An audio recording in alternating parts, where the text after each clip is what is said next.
Hi, I'm June, the Happy Thai Girl.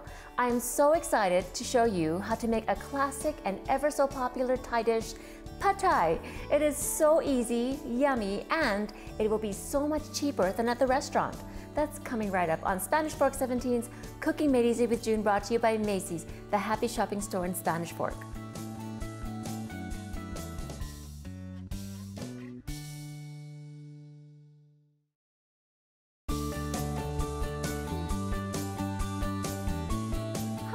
Welcome to my cooking show, the Cooking Made Easy with June. And today I don't have a guest, so I'm a little bit like, okay, I've got to get it going by myself. It's okay. So I am going to make Pad Thai today. Some of you are so afraid. It's in my cookbook, Thai Food Made Easy. And some of you, or a lot of people are afraid to make it until you've seen it made once. So today I'm going to show you how. And the wonderful thing about making it on your own is because, you know, some people say Pad Thai is not very healthy, but in reality it is so healthy and it's so good. But see, if you go to a restaurant, they put tons of oil and just to add more, I don't know. But I'm going to show you how to make it so delicious without that extra oil, and you will be so happy and confident to make it for your family, you know, every week. Because I use fresh ingredients and because you make it yourself, you will also be able to control what you put in it. So we have so many wonderful things that go into the sauce. So the first thing that you do is you make the sauce. Because if you ever go, I don't know if you've ever been to Thailand, but if you've been to Thailand, you see the Pad Thai stands. They either make it well ahead and they have like tons of, I have a picture I wish I could have brought to show you, but I mean, I'm not kidding, the counter is like this big, bigger than this, and it's all full. It's like a cooking hot plate, and they have all this Pad Thai ready to go. But if you go find a little stand, like a one-person stand, they'll have like a pot of sauce already. So I'm going to start, that's what they do. They have the sauce pre-made. So that's what we're going to do. We're going to first make the sauce. So we need 3/8 cup of, I know that's an odd measurement, 3/8 cup of chicken broth, but initially when I made up this recipe, I had utilized less sauce. And some people were saying that it's a little dry, and so I upped it a little bit on the sauce. So we're gonna do 3/8, which is gonna be a little bit tricky, but you don't have to be completely exact. So this is 1/4 cup, which is 2/8, right? And I'm going to just do approximately 2 more tablespoons, which is 3/8. So I guess you could say it's 1/4 plus 2 tablespoons of chicken broth.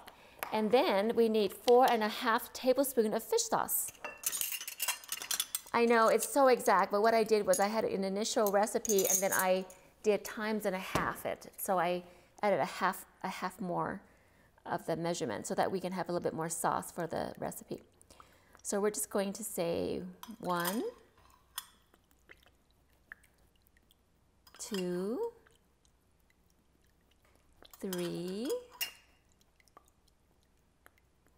4.5, which is about 1.5 teaspoons if you are one of those who want to measure exactly. And I'm going to rinse this off a little bit because and dry it because I don't want it to stick to the brown sugar. So I have 6 tablespoons of brown sugar, and again that's approximate. 1, 2, and you don't need to pack it down. 3, 4, 5, 6. I suppose you could do 1/4 cup plus 2 tablespoons, but I like to measure with a tablespoon. Okay, 3 tablespoons of white sugar. 1, 2, and 3. Now, I've been trying to cut my sugar and things like that, and if you are also doing that, you can also utilize a sugar substitute. I would recommend keeping the brown sugar because there's a different flavor to it. I guess in Thailand they use the little cane, the palm sugar for a lot of their recipes, but it's more easy, it's more convenient to have brown sugar here. So, so white sugar and 6 tablespoons of tomato ketchup. So let's see, there's my ketchup. Again, this, you don't have to like do it exactly. You can, now my little thing here is shaking around. 2, 3, 4, 5, and 6. So that's close enough. All right, and then we have 3 tablespoons of soy sauce. And I'm just going to have to pour it in here. 1, 2, and also you can also use the low sodium soy sauce. It'll still be good. So that's tablespoons of soy sauce, and then 3 tablespoons of lime juice, fresh lime juice. I highly recommend you guys use fresh lime juice. Now, because I've tried bottle and it's okay. You can use the lime juice, okay. And I've also used the bottled lemon juice, which is okay also. But I really prefer the fresh lime juice. It just adds so much. So I'm just going to cut a few here. Now a lime, as you can see, they're all different sizes. So when I go shopping for lime juice, I would recommend that you estimate approximately a tablespoon. Oops, see, I'm gonna squeeze it. I didn't even think about it. I was gonna measure. It's about 1 lime is approximately a tablespoon. So that's, I'm gonna say, but these limes are kind of big. So I wanna say 3/4 of this lime is about a tablespoon, then I'll measure the rest. No, I'm just gonna guess. So that's 1 tablespoon.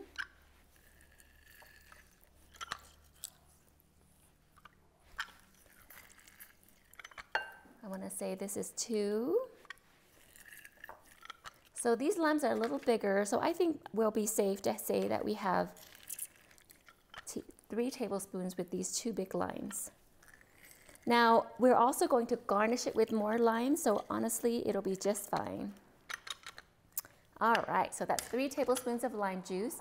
And again, many times some people are against MSG, but in reality, it is a seasoning, and we only use a little bit per recipe.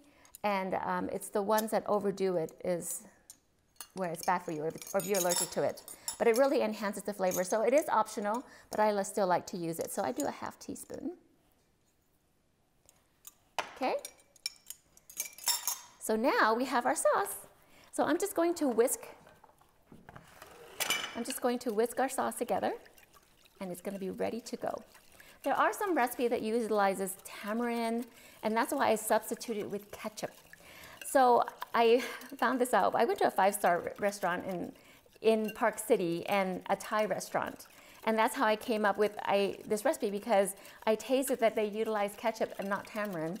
Tamarind is more difficult to come by. You have to buy it specifically from the Asian stores, and some places have tamarind paste where it's already tamarind is like a seed pod, and it has all these veins in it, and then you have to take off the tamarind. So anyways, that's kind of difficult. So anyway, so that's the sauce. So we utilize ketchup for that tang. All right, so that's the sauce. Now I'm just going to start cutting up the chicken, and we already have the carrots already matchsticks carrots, which is perfect, and they're so pretty. So to save time, that's what I would just do, have that on hand. That's also nice to have on hand for stir fries and etc. So I'm just going to start the chicken for you, and then we like to prep first, and then when we come back for the next segment, we're going to put it all together. So a lot of times the Thai Asian stir fries. Now Macy's has this already trimmed. I love buying it there. It's already trimmed and ready to go. And so now sometimes the pieces are a little thick, so I like to make it thin like this. I'm going to just make it, I know you've seen me do this many times, and then slice it as thinly as you can. If you really, really, really want it thin, you can also partially freeze it, and you will be able to cut it more thinly when it's partially frozen. But with my situation, I get so impatient that I have it too frozen, and then I tend to stick it in the microwave, and then it overcook it. So I just stick with this.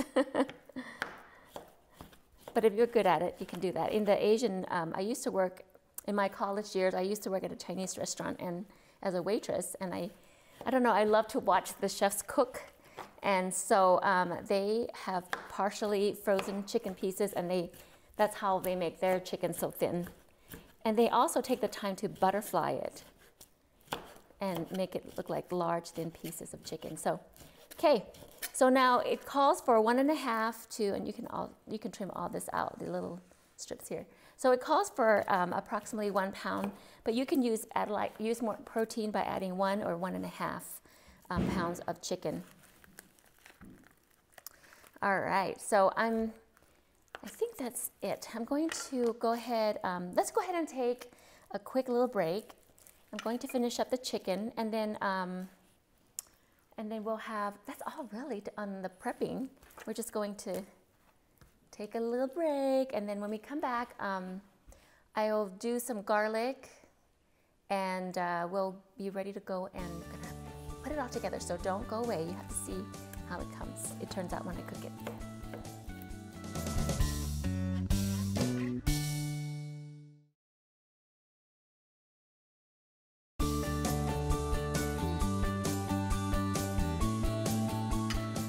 Oh my goodness, you guys, I forgot to tell you that I was supposed to soak the rice sticks first. So the rice sticks, let's see where my container go.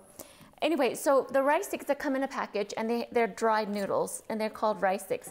But they're rice noodles, just like that. But they're really hard and crunchy looking. So that's why you need to soften it. And so you're supposed to soak it in hot tap water first before you start anything. That's the first thing you do. It takes about 15 minutes to soak. So you soak it, and then when you prep everything, then you're ready to go. So it just needs to soak a little bit longer, but we're good. So I'm going to mince the garlic for our pad thai, and then I'm going to chop our little onion for garnish, and then we'll be ready to go. So you've seen me do garlic so many times, and there's, we've had different guests on the show, and they're showing me all these new things to do. Like, for example, they'll say, shake it in a bottle or something like that. But I always go back to the old-fashioned way of smashing it with the back of my hand and on the, because it just seems to work the best, and on the knife. And I like to cut off the little edge right there, the little brown edge, so that we can have always have clean bites. And I was talking about pad thai, and I remember when I was in Thailand last, I was there last year, just last summer. My husband and I went without the kids. It was so awesome. But we went up to see the mountain in Chiang Mai, up in the mountain, and saw a really beautiful temple. And along the temple, of course, there's always little shops and little, they're selling little things, and also there were little eateries. And I happened, let me go turn this off. Oh, that's the timer for the noodles. So anyways, like I like to turn on the timer for the noodles so that I don't forget about it. Anyways, so there was this one lady, and she was making pad thai for her daughter that was sitting there, and I had ordered something else. And it was just a really, really tiny, has 2 chairs, and we were sitting there waiting, and she was making pad thai. And she does not use tamarind, because I asked her, what did you put in your pad thai? And it looks so great. She doesn't use tamarind. It's just like a stir-fried noodle. So in reality, pad thai is a poor man's food. And once you start cooking from my cookbook, a lot of the recipes, you'll find that it's quite economical and quite easy.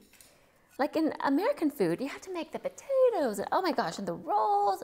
It takes forever. So I just say, hey, stir it all together. Okay, so now we have that. And I'm going to chop the onion, but I'm going to turn on my, wok. I use an electric wok. I love my electric wok. I know some people make fun of it, but it's just, with the technology nowadays, we have so many wonderful things. And it's a non-stick electric wok that I love. It gets hot really fast. So, okay, so we're going to I'm going to chop these onions up for garnish, and this is going to go at the end for garnish along with my bean sprouts. I'm just going to put it over here. Okay, that's that. Let's move this over. I'm going to move the noodles to the side, and move this to the side, and move the wok over right here to the middle. I'll move this sauce also here, so that we're all ready to go. All right, let me feel it's getting hot. Okay, so I just add a little bit of oil. Now this is gonna be a little bit more oil than the average, I'm just gonna add a couple tablespoons first, than the average stir fry, because of the noodles, but it's not gonna be as much as if you went to a restaurant. They just keep adding and adding. So I'm gonna add that, and first I'm going to cook the eggs. So once it gets hot, I'm going to move the oil around a tiny bit and use a spatula on this and just move it around. All right, so I'm just going to crack the eggs right into the wok. And I'm not sure if it's hot yet. I'm going to see if it sizzles. Not quite. Oh, there we go. I'll just dip.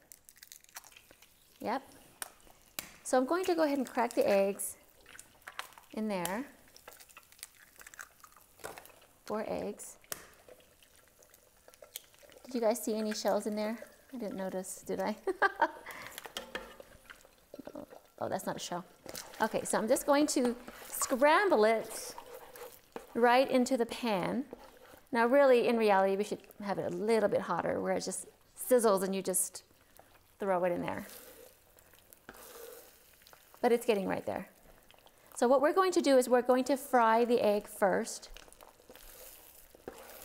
This is kind of almost like how you make fried rice. In reality, this is what we do. It's like leftover noodles, throw it in there, make pad thai. Leftover rice, you throw it in there, make fried rice. So for fried rice, sometimes you just throw it in and mix it with the rice. But I like it this way.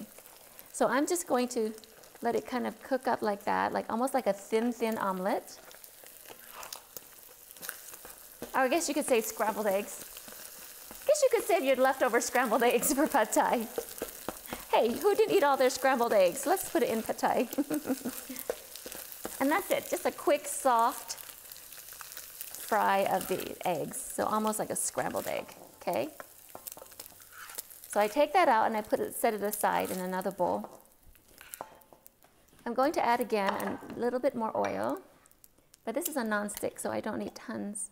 So a total of approximately 4 tablespoons of oil, I would say. And then it should be almost there.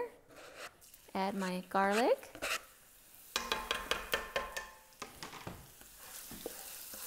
And so lightly brown your garlic.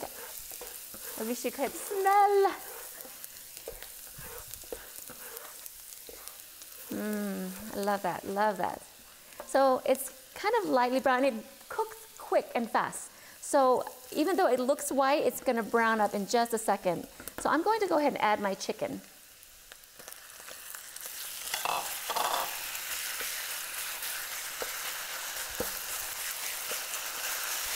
And with the chicken, we will cook it through. Now I'm so paranoid about meat. I like to have it. I have a bad habit of overcooking my chicken. But in reality, what we're going to do is if it's not quite finished, it would probably be okay because we're going to simmer it even more after we add everything. I don't know if you realize I'm using my left hand. I am so weird about my left hand. I'm actually a right-handed writer, and I do so many things with my right hand, but I use my left hand to do these kind of things. I don't know why. When I play tennis, I have to toss the ball up with my right hand, switch over, like I'll go like this, switch over, and then play tennis with my left hand. It's really weird. Not that I play tennis that often. Talk about tennis. One year in high school, I decided I want to try out for the tennis team. But then I had a friend of mine who was on the tennis team help me, teach me and practice with me. After 3 days, I'm like, I don't think I like tennis. I mean, it's okay to just play for fun. Okay, so you see that the chicken is still not completely cooked. However, it's pretty much browned. So I'm going to go ahead and add my carrots. So we've got these carrots here, about a cup. I love those matchsticks carrots. Look how pretty they are, and I just bought them already cut. And we just cook it like that. So the chicken is almost finished. That's okay, I think I'm gonna leave it like that because we're going to cook it some longer, it'll be fine. You see some pieces that aren't completely cooked. I'm just going to cover it for a second because I'm going to drain my noodles. So if you look at the noodles, I'm gonna move this over here. If you look at the noodles, you see how it's pretty soft, like right there, and that's good. Okay, so I'm going to drain it over here. Now you have to drain it. I've had some people, I had a friend of mine, I'm gonna put this here while it drains so you guys can see it. Okay, so I had a friend of mine that I love her to death. When I first was just telling people how to make pad thai, and I just told her, okay, then now you put the noodles. I didn't tell her to drain the noodles, and she didn't drain the noodles, and so I had to be more explicit. So I had to make sure you realize that you have to drain the noodles first. Okay, so drain the noodles all the way like that. Okay, and then you just add that. And then you have your yummy, yummy, yummy sauce.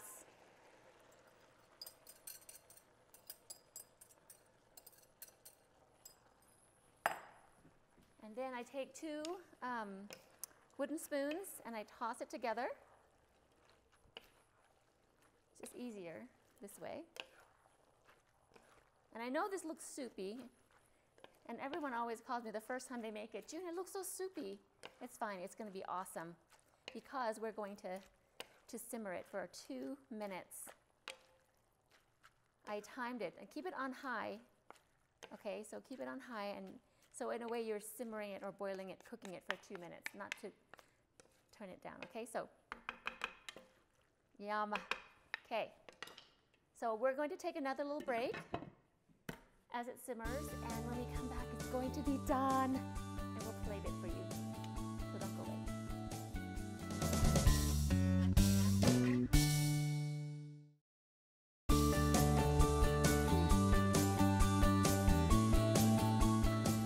All right, yum, look at this. I'm going to turn this down.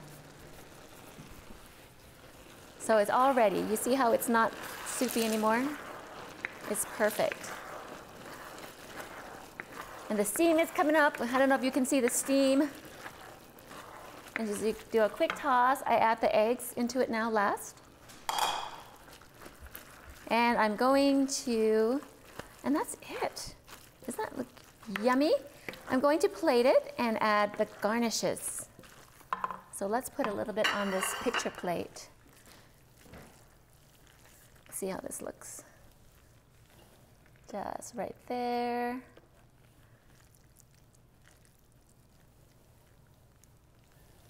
There. To make it look pretty, I'll put a little egg right there. Okay, I'm gonna quickly cut a lime for garnish.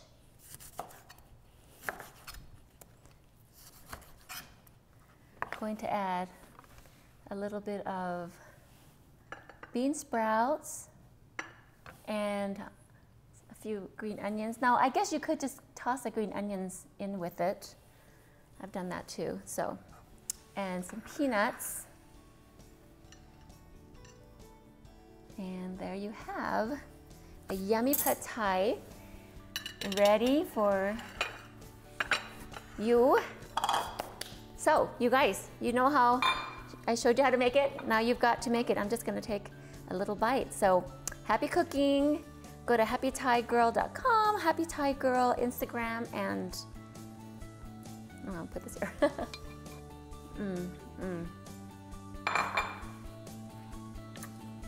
Until next time. Thank you for coming.